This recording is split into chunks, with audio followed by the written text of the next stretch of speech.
Hello everyone, and welcome back to another tutorial. Today we're going to see how to add Klarna to Shopify.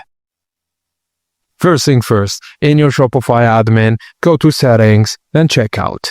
Under Customer Contact Method, select Email Only, and under Customer Information, on Full Name, select Require First and Last Name.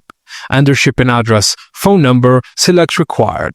Save changes. Now, log into the Klarna Merchant Portal as the account owner, then from the left navigation, select Integration Guides, then Shopify. If you don't see this option, contact Klarna Merchant Support.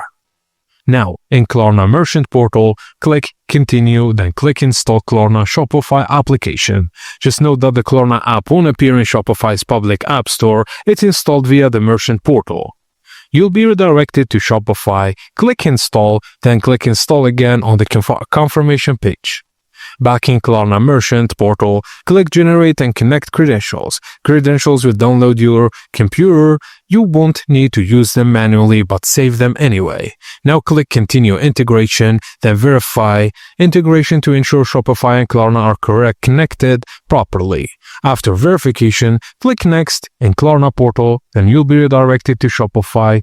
Then enable Klarna as a payment method in your checkout. Go to your store's checkout page, make sure Klarna appears as a payment option, then run a test transaction if needed. And that's it guys, as simple as that. Thank you for watching, and please don't forget to like and subscribe for more.